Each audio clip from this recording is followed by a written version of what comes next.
Hello friends, it's Suzanne here. Welcome to another paper pumpkin alternative video. For this month's project, we are using the June 2021 Expressions in Color kit box. It's a beautiful box.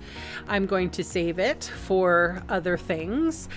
Inside we have two ink spots, Bumblebee and Evening Evergreen, which are both in colors of different years. We have a beautiful stamp set and with lots of great sentiments and images, which is nice. It's nice to have a mix of both.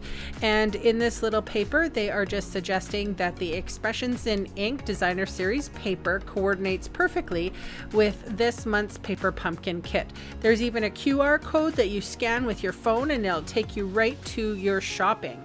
So once you open the box and you take a look, what's inside. Here is the instructions. They are full color. There's a ruler and it is very easy to follow with pictures and very little words, so anyone who doesn't even speak English can do these kits. So these are all the supplies that we're going to be utilizing for the projects today. Also, I'm looking for new folks to sign up for a Paper Pumpkin subscription with me, so if you know anyone, please send them my way. There's a link in the description box. I would be very happy to earn their business. This is the alternative card number 1. I have a thick basic white cardstock. Here it's just a regular half sheet of paper scored in the middle, and I am using a very small image from the stamp set and the Bumblebee. It's the large Bumblebee ink pad because it's a little easier for me to use while I am doing my demonstration. However, I do have a plethora of ink spots that I like to keep for my own traveling, or taking a kit to the cabin or what have you. The spots are great. So I have randomly stamped in the bottom right hand corner and in the top left hand corner, and now I'm using my Evening Evergreen ink, and when I decide to place my sentiment, which is lower on the left hand side, stamp straight down, don't rock, and pick straight up. And then I'm also going to use a little stamp that says many. Now I am lucky because I have the full set syndrome, so I own all of the markers and everything. So I use my Evening Evergreen marker, and I was able to do one of those little upside down V's so that it looks like it says sending many hugs. And then I made a bow with the twine that came in the kit. I'm just using one of my glue dots to secure it down. Now, my editing is so fantastic that it made my bow look effortless. I just want to say that that was at least 2 hours later. I'm joking. It was only 1 hour.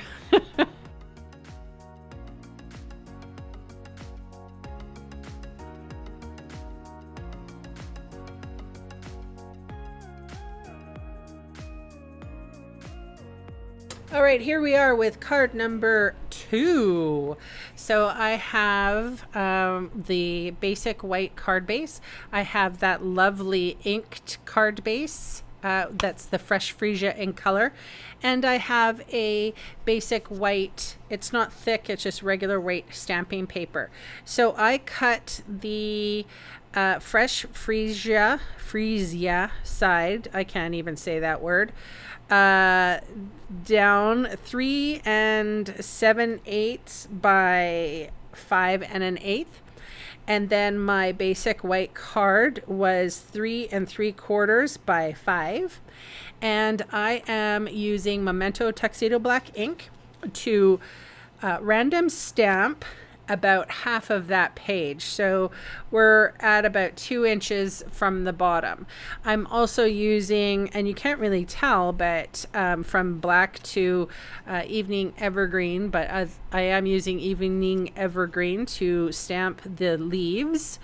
And this is a case of know when to put the stamp down. So eventually she'll stop I'm talking about myself like I'm a different person here. And now I'm going to color. So I have, again, I said I have Full Set Syndrome. I have the Fresh Freesia blend markers. I have light and dark. Here I am just throwing down a layer of light. I will come in and get close to the center of the flower, and I will add some dark, and then I will go back with my light color. So here you can see that it's not blending, right? You can definitely see light and dark. I want to make mention that these markers are $12 Canadian.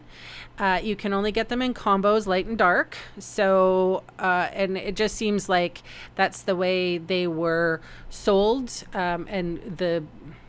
That's the way I was told that most people buy them. We just don't buy them singly anymore. We buy them in a combo anyway. So here I come with the light, and we have created these lovely little purpley pink flowers. And I'm using Evening Evergreen for the sending hugs message.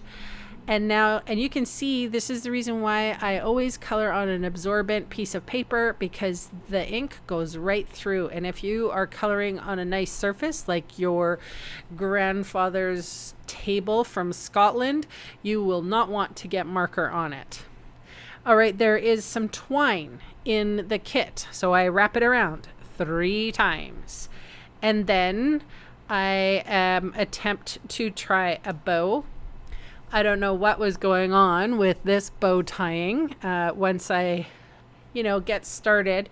And I just, it's maybe the camera, it's maybe the fact that it's, long fingernails. I don't know. Or maybe my hands are too big. I struggle with bows sometimes, especially twine, because I get them to a stage. I need to tighten them taut, and then I have to sort of pull, and then they twist over, and then I fuss with them, and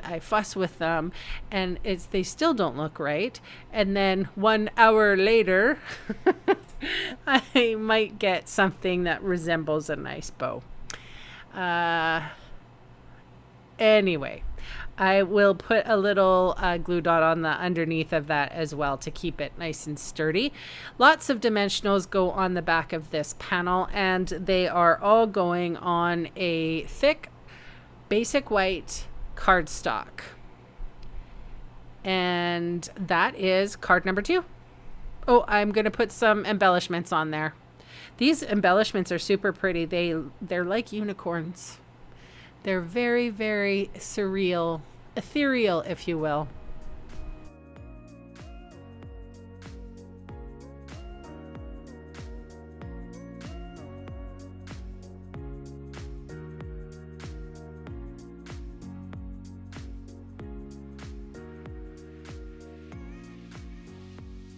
Okay, here we are with card number 3, and there's lots of measurements going on here. I have some twine that I'm not going to use. I have the label from the kit, and I'm using the sentiment that says "You are amazing," which I quite love. And now I have cut my green marbled piece here to 2 7/8 by 3 1/4. My basic black is 3 by 3 3/4. My vellum is 2 1/8 by 4 7/8, and my evening evergreen is 2 1/4 by 5. And I'm measuring all that right now, so I have no idea. I look up and I see, okay, here we go. So we adhere the vellum to the evening evergreen. We place it down. We put our green marbled piece to the black piece. We put dimensionals on it, and we put that down long ways. So more portrait than landscape. Then I'm coming in with the label that says, "You are amazing." Oh, I have to trim that off because that was bugging me. Just a little bit of a hairy card, you know what I'm saying. And I popped the "You Are Amazing" label up with dimensionals.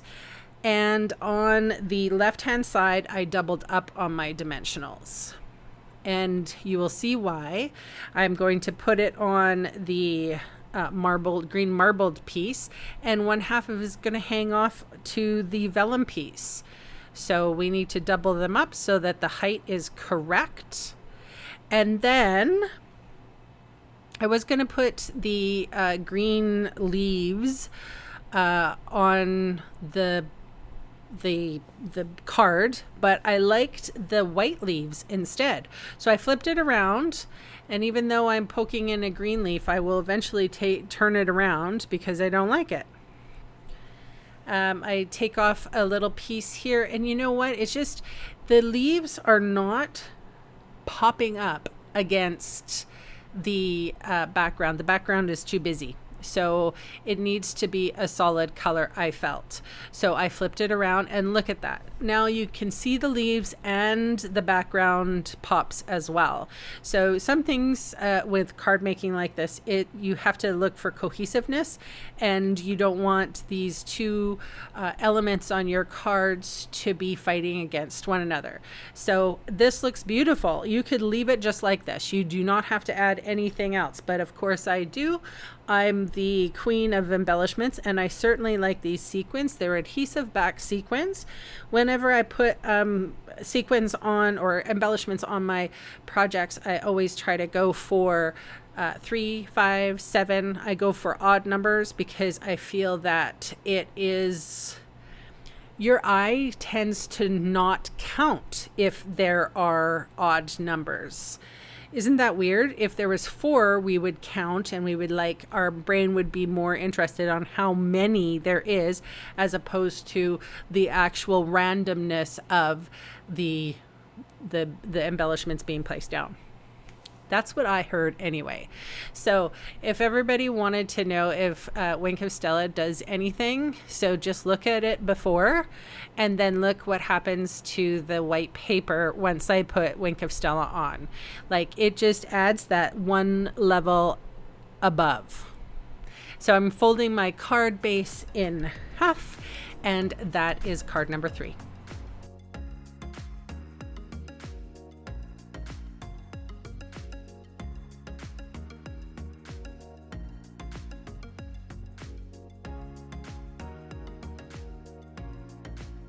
Here we are with card number 4, and I have again basic white card base. I have a black card some matting for my card, and the top portion of that purple inked page. So I know I'm only going to use kind of half of this.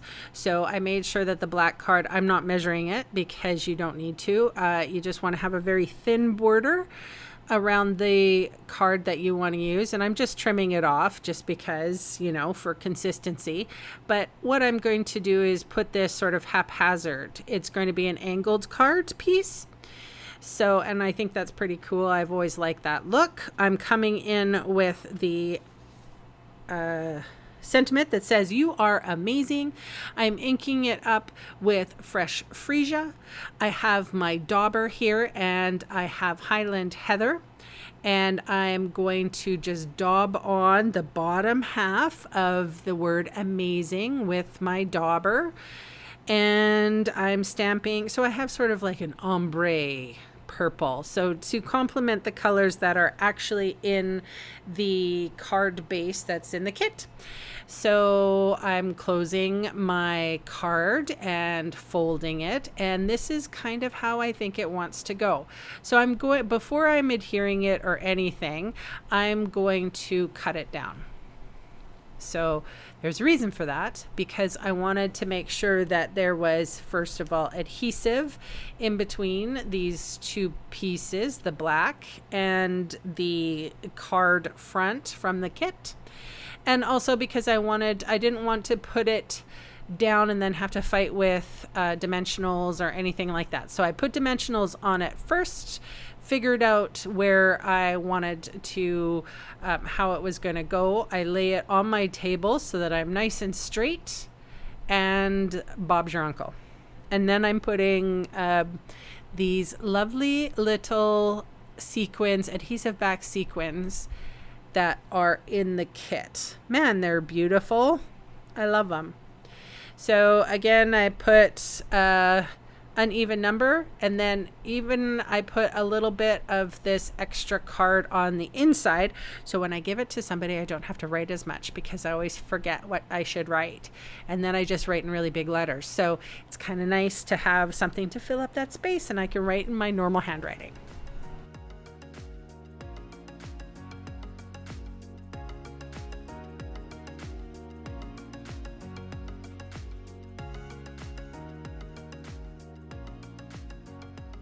All right, this is the last and final card. And of course, you are allowed to vote in the comments below which one's your favorite. I have the two colors here, Fresh Freesia and Highland Heather. I'm stamping twice on the bottom and once on the top with Fresh Freesia. Then I'm stamping once on the bottom and once on the top with my Highland Heather. And then that is pretty much all the stamping I'm going to do, except for the word thanks. And this is just an extra piece of basic white stamping weight paper. I have trimmed it down into a nice little rectangle. I also had a little strip of one of the card bases from before. So I put a little dry adhesive on the back of my thanks. And then I put my little Fresh Freesia strip here in the middle. And then I added a few dimensionals, and I ended up having to put a small little dimensional on either side of that strip as well after the camera stopped rolling, because I realized it was a little saggy. So I put this little strip about 2 inches from the bottom of the card, and of course I'm going to trim off that excess, but now you can see what I was talking about. There's a little bit of flip flap going on there with that little strip. And then I have these little pink leafy things that were in the kit, and I just took one little twig here, and I pared it down, cut it right down, so I have a 3-leaf twig with a long stem. And then I go searching in my my twine bin for white twine. And if you've subscribed to Paper Pumpkin, you probably have some leftover twine somewhere. And so what I did was I did put dimensional adhesive on the back of all 3 of those leaves. And then I held down the twine and I wound the twine around the stem. And I wanted to create a bow on the bottom of the stem. So I don't know why I did this. Don't ask me. Sometimes I just go with the flow. So I hold the little stem down at the string down at the base. And then I start wrapping. I wrap all the way around and up and back down again, so that my little bow that I want to tie is not at the top of the twig, it's at the bottom of the twig. And I don't know why I did this. I just thought, oh, it looks kind of cool. Looks kind of good. sometimes, you know, you get inspired by things, and sometimes you just don't know where the ideas come from.